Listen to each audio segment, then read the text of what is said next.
Boa tarde. Novamente estamos dando início ao estudo da série psicológica de Joana de Ângeles. E hoje traremos a temática a raiva, que está no capítulo 3 do livro Conflitos Existenciais.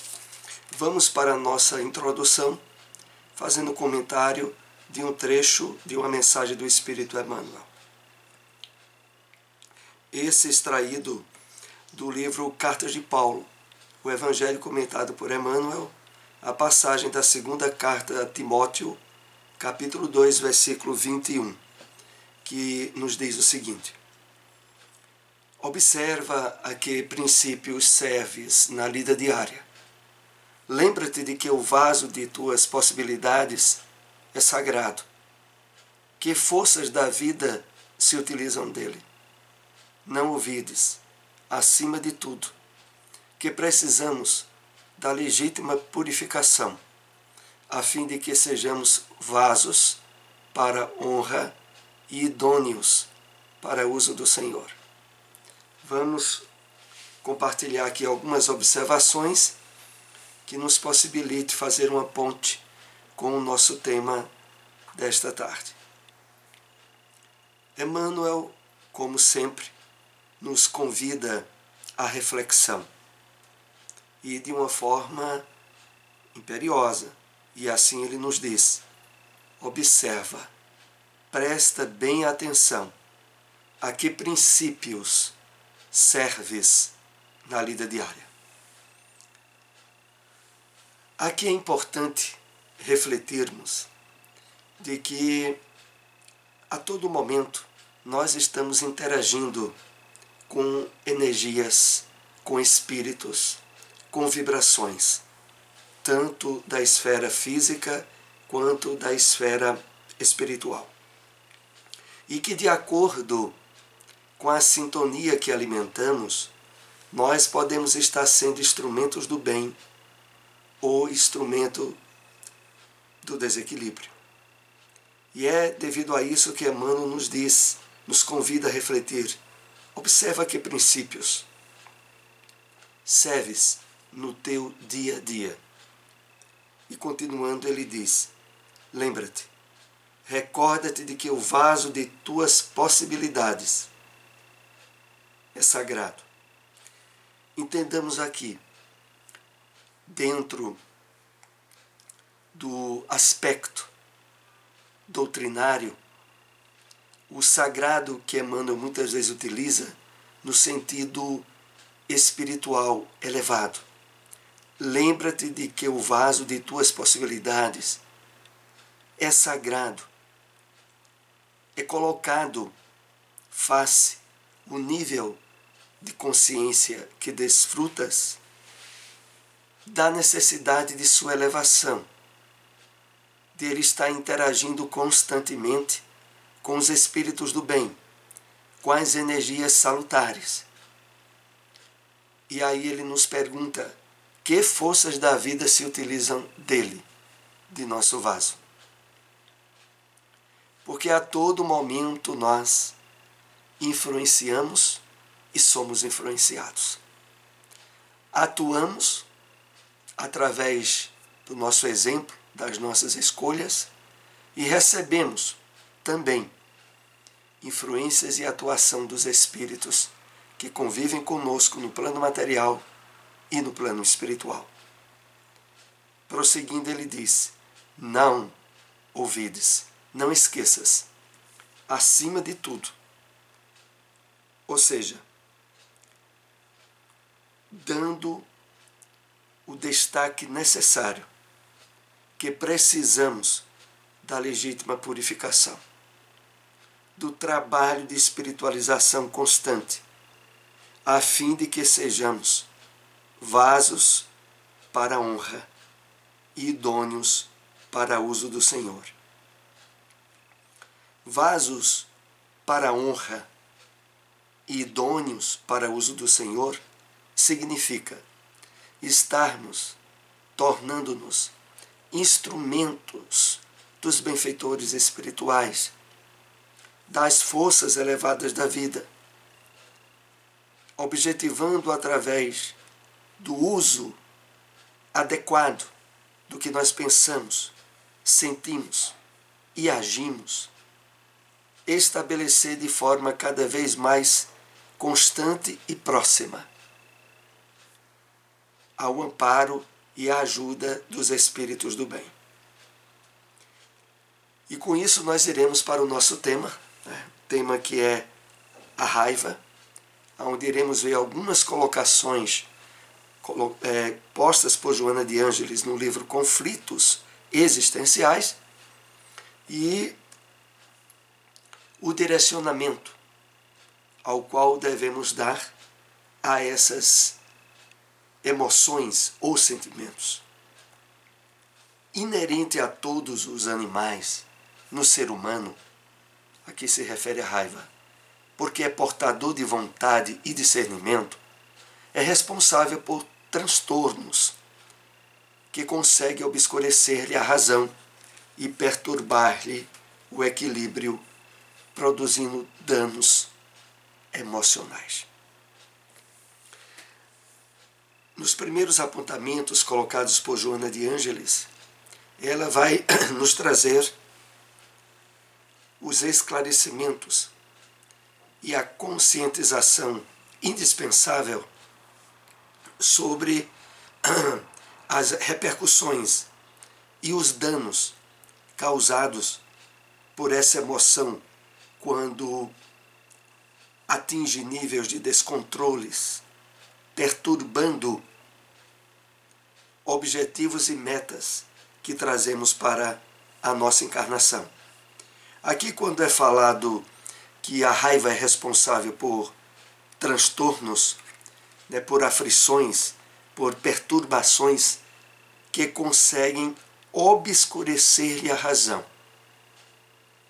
De fato, ao possibilitarmos-nos estarmos tomados de raiva, sabotamos todas as possibilidades de raciocínio e de deduções equilibradas para enfrentar determinada situação que esteja nos causando aflição.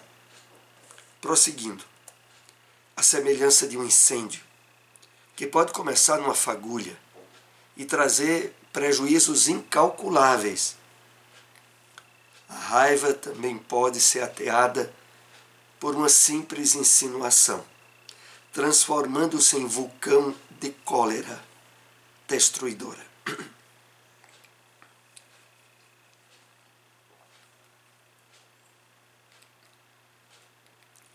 Então, por vezes, o fator detonador do desequilíbrio pela raiva vai ser uma simples observação, o uso de determinada palavra. E quando olha, aquilo é um verdadeiro gatilho a disparar o descontrole emocional e a perturbação no nosso raciocínio, transformando-se em vulcão de cólera destruidora. A raiva produz uma elevada descarga de adrenalina e cortisol no sistema circulatório, alcançando o sistema nervoso central, que se agita, produzindo ansiedade e prejuízos para as organizações física, emocional e psíquica. Ou seja, pelas repercussões danosas que de imediato são causados ao nosso organismo, não importa o motivo ou a justificação para o acesso de desequilíbrio pela raiva que nos sintamos tomados, face os prejuízos imediatos que são causados a nós mesmos. E aqui nós vemos em detalhes como vão se dando esses danos ao nosso corpo. Afeta a nossa produção hormonal, com essa descarga de adrenalina e cortisol no sistema circulatório, e que vai alcançar o nosso sistema nervoso, produzindo ansiedade e prejuízos, tanto para o corpo, como para o equilíbrio das nossas emoções e o equilíbrio do nosso psiquismo, onde todos são afetados. Repetindo-se com frequência, produz o endurecimento das artérias e predispõe a vários distúrbios orgânicos, porque toda sabota a faculdade de discernir, irrompe desastrosa, assinalando a sua passagem por desconforto, cansaço e amolentamento das forças. Depois que passa aquele momento de raiva, de cólera, vem a sensação de desconforto, de cansaço, de deperecimento das forças físicas, inclusive. Mas aqui logo no início, uma advertência ainda mais alarmante para nós é que o hábito de se ter acesso de raiva produz endurecimento nas artérias e predispõe a vários distúrbios orgânicos. Aqui, claro, englobando alteração da pressão arterial, a possibilidade de inícios de taquicardias, de coração fica acelerado.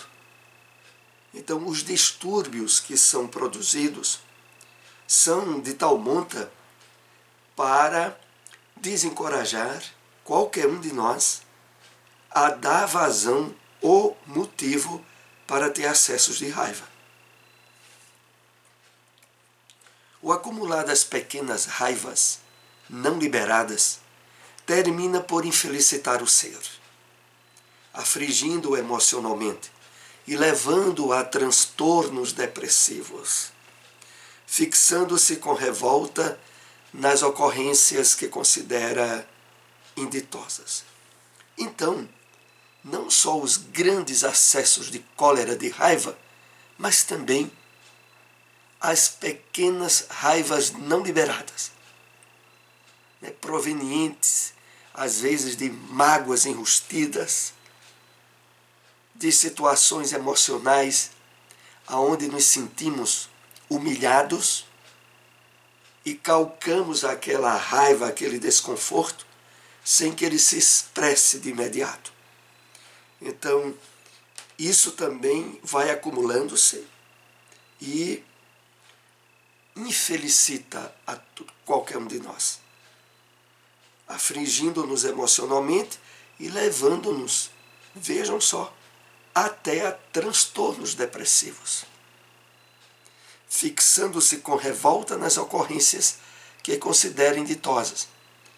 A pessoa vivencia uma série de situações aonde não pôde colocar para fora aquela raiva que sentiu e que acaba, ao fixar-se no seu íntimo, estabelecer um nível de infelicidade pessoal que abre as portas para a possibilidade de aberturas para uma depressão.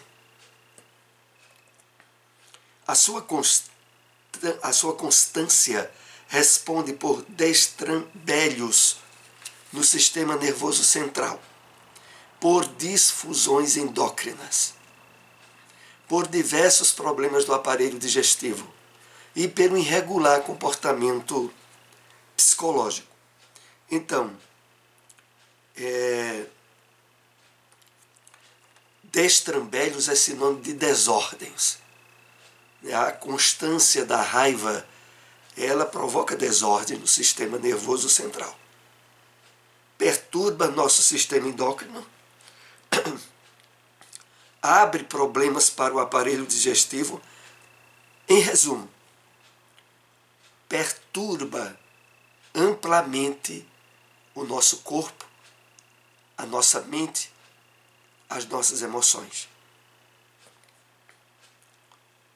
O silêncio diante de circunstância perturbadora, não se permitindo a invasão dos pedardos mentais desferidos pelo opositor constitui recurso imprescindível para evitar o tombo na irritação. A partir daqui, Joana de Ângeles vai pautar para nós algumas observações terapêuticas para os meios ideais de não sermos vítimas de nós mesmos pelos acessos descontrolados da cólera. Nesse primeiro ponto, ela diz: o silêncio diante da circunstância perturbadora. Aqui queremos destacar, não é aquele silêncio que é estabelecido por um nível de inferioridade ou de subjugação, mas é o silêncio aonde ativamente procuramos observar o campo de energias de descontrole e de desequilíbrio que busca insinuar-se em nós. É o momento em que nós, diante de uma ação de alguém desequilibrado,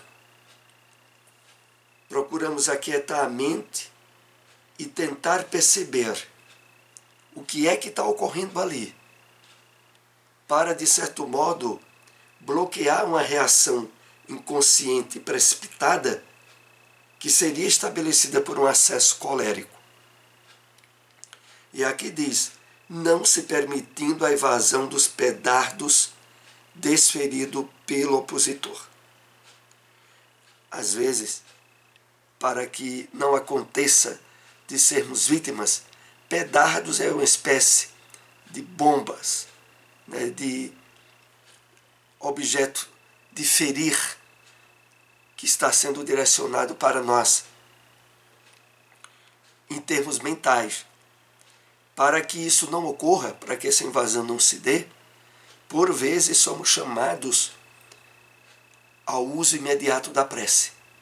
É aquela prece rápida, onde a gente, percebendo, está sendo alvo de um distúrbio emocional de alguém, faça o silêncio equilibrado em que nos portamos, buscamos a sintonia com o alto, através de uma vibração em forma de prece. Jesus, ajuda meu irmão agora, e me ajuda também. Uma prece rápida constitui recurso imprescindível para evitar o tombo na irritação. O hábito de considerar-se portadora de virtudes e deficiências plausíveis de corrigenda, estando sujeita a variações do humor, de distonias, predispõe à vigilância. Então, sabermos possuidores de imperfeições e necessidades, as quais nos esforçamos por trabalhar diariamente, mas que, face às imperfeições que ainda trazemos, somos possíveis de variações de humor. Mas, atentos e sabendo disso, estaremos mais atuando na área da vigilância, do cuidado, nas atenções, nas várias áreas de atuação e de relacionamento em que nos situamos. A terapia da prece e da meditação constitui salutar recurso para o controle das emoções, reabastecimento de energias vigorosas que se encarregam de asserenar o sistema nervoso central, impedindo ou diminuindo a incidência da ira. Então, aqui um destaque especial ao uso da prece e da meditação como recurso salutar para o controle das emoções. De fato, como temos aqui compartilhado, em inúmeras terapias, Joana vai nos indicar o hábito da prece, da meditação reflexiva, da meditação para acalmarmos-nos interiormente. E aqui também, sobretudo, na superação de tendências para a raiva ou a cólera que tenhamos. E que, como aqui diz, reabastece-nos de energias vigorosas e se encarregam de asserenar o sistema nervoso central. Sem dúvida nenhuma, as pessoas que meditam com regularidade, as pessoas que, por exemplo, têm a prática da yoga, adquirem um nível de espontânea harmonia psíquica que é o preventivo maior ao ideal controle na área das emoções e ao direcionamento adequado quando se é alvo do desequilíbrio emocional de outros,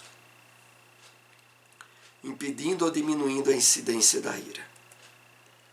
As boas leituras também funcionam como procedimento terapêutico de excelente qualidade, por enriquecerem a mente com ideias otimistas, substituindo clichês psíquicos viciosos que induzem a comportamentos insanos.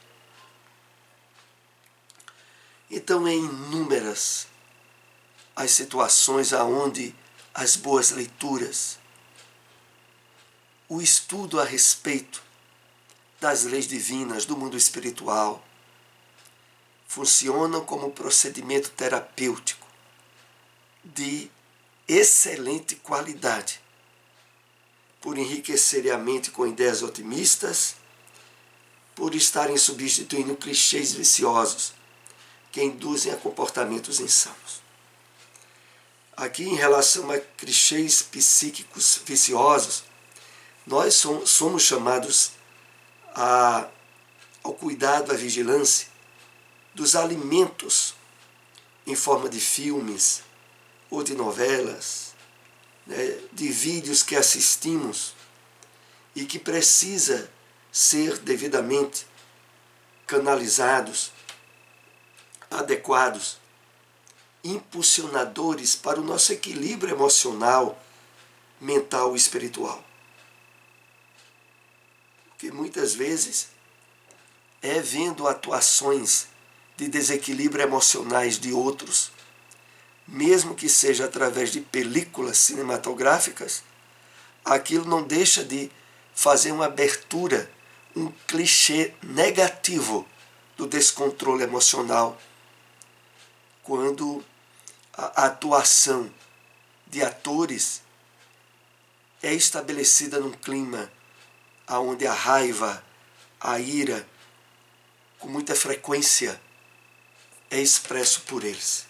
Precisamos ter muita atenção e cuidado em relação a isso. Sempre procurando ressignificar cenas que estejamos percebendo, buscando aspectos espirituais positivos para que aquilo não se aglutine em nós como um exemplo corrosivo que vejamos outros praticarem. Por fim, o autocontrole que cada qual deve manter em relação às suas reações emocionais de qualquer natureza, disciplinando a vontade, educando os sentimentos e adaptando-se a novos hábitos saudáveis.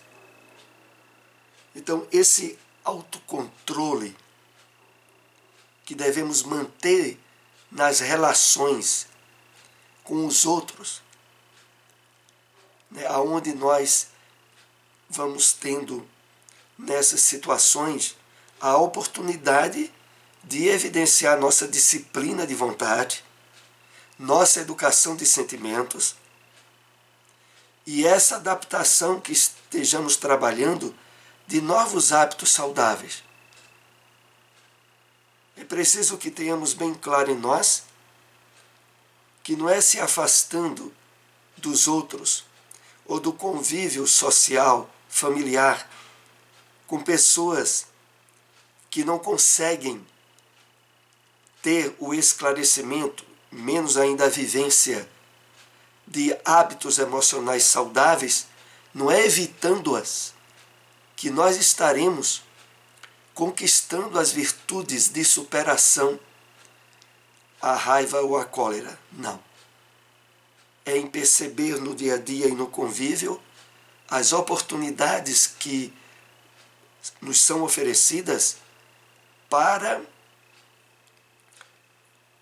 evidenciarmos no exemplo de calma, de equilíbrio psíquico, emocional e espiritual, aquilo que de fato já conquistamos e que é alvo do trabalho e do nosso esforço espiritual. Então, esse tópico, o autocontrole, é com ele que Joana, nos últimos parágrafos do capítulo 3, nos propõe a respeito dessa temática da raiva. É evidente que, sabendo dos prejuízos e dos danos que nos são causados quando habitualmente damos permissão para que essas emoções de descontrole se expressem em nós, o principal prejudicado somos nós mesmos. Mas, à medida em que o uso da meditação, da prece, das leituras salutares, do cuidado e da atenção com aquilo que de algum modo nos atinja emocionalmente, procurando não transferir responsabilidades, mas assumindo a total responsabilidade por nossas atitudes, emoções e sentimentos, nós iremos dia a dia estabelecendo padrões novos, condicionamentos novos, com a indispensável superação deste, que é a raiva e que apenas nos causa danos e prejuízos. Assim nós concluímos esse tema dessa tarde, sempre enfocando, sugerimos a leitura do livro Conflitos Existenciais. Aqui nós abordamos apenas alguns tópicos do capítulo, hoje foi o capítulo 3, mas que a leitura de todo o livro é de suma importância. Agradecemos àqueles que nos tenham acompanhado, se possível compartilhem essas informações. Até o próximo estudo, uma boa tarde para todos.